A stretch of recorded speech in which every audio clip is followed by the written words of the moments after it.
Okay, so today we are going to make butter. Hannah, what are we making today?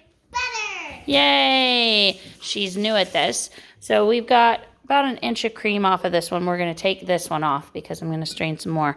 But you can see the difference. We've got about an inch. This one has about an inch and a quarter. And this you can kind of see the layer of milk on here.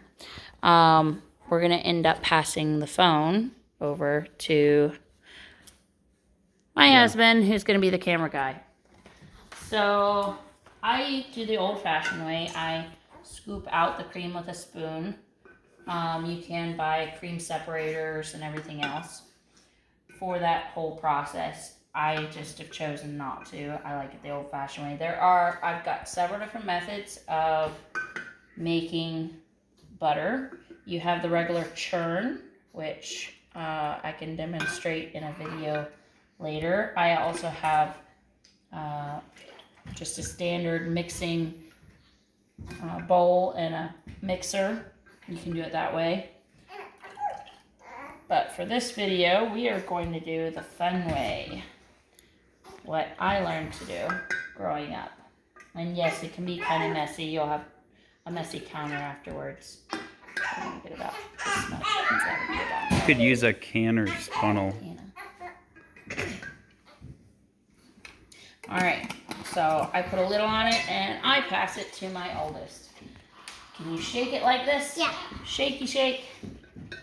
So you're going to shake it for about 10 to 15 minutes. It'll come into clumps and then you'll pour off the milk, the skimmed milk off the top.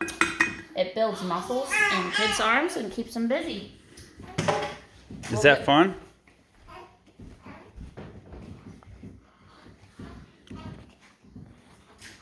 What about the temperature of the milk? Does that affect Normally, I do it when the butter it's, yield? when it's warm, so it's set out for a little bit. But generally, you can do it cold. It just takes longer. It takes longer? Yes. Okay. You have butter yet? Nope. No, not yet. Just keep shaking it. Shake, shake, shake, shake, shake.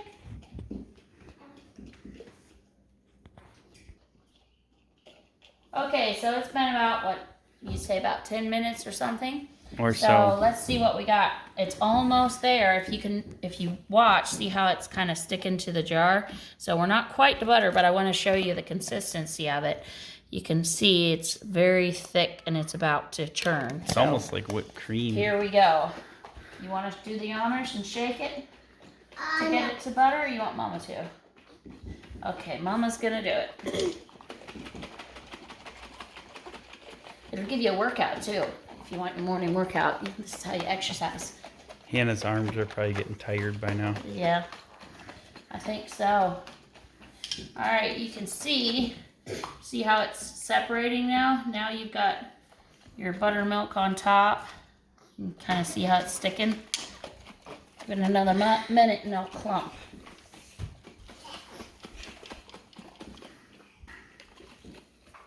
I think we're almost to the clump stage.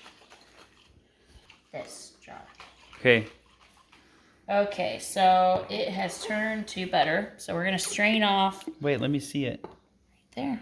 Oh, it floats. The butter floats on the top. Yeah, so hold on a second. Let me drain out this buttermilk. So that's buttermilk. And Yes. you can make waffles with it, right? Yeah, or biscuits. Mom, you Or make butter! biscuits. Common. Yeah, I'm going to use my fingers. They're clean. I dropped a little bit of butter in there. Anyway, what you're going to do is you're going to come over here and you're going to drop it out of the jar. Oh, wow. Look how golden And you that is. want cool water, not too cold, not too hot. And you're going to rinse your butter. Now that sounds kind of crazy, but the reason being is because if you don't rinse it and you don't express all the Buttermilk. buttermilk out of there, your butter is going to end up tasting stronger a couple days later. Kind of see, you want to make sure the water, like if I'm squeezing it, you kind of see it's a little bit So milky. you can use a cheesecloth for that, or? No, everybody uses their hands for this method. Everything that I've ever learned. Would Probably not. All right, so I'm gonna add 1/8 of a teaspoon of salt because I like salt. I'm using the Celtic sea salt, and I'm gonna kind of just mash that into the pat of butter that we got here until we get it salted.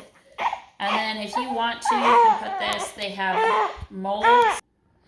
So I added 1/8 of a teaspoon of salt to this, and I mashed it up. You can kind of see with putting the salt in, if you mash it, you can kind of see the more whey is squishing out, which is good because we're, not whey, I'm talking about cheese now. Buttermilk, you can kind of see how it rolls out. Anyway, you can form it. A lot of people buy these special molds that are in the shape of a cow.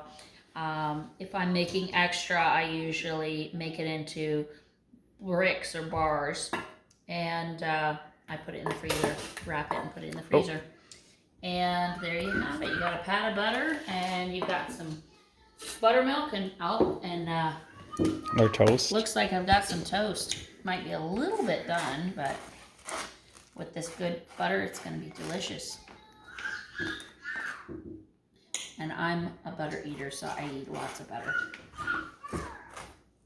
And there you have it. Some buttermilk and a piece of toast with bread on it, homemade. It's good.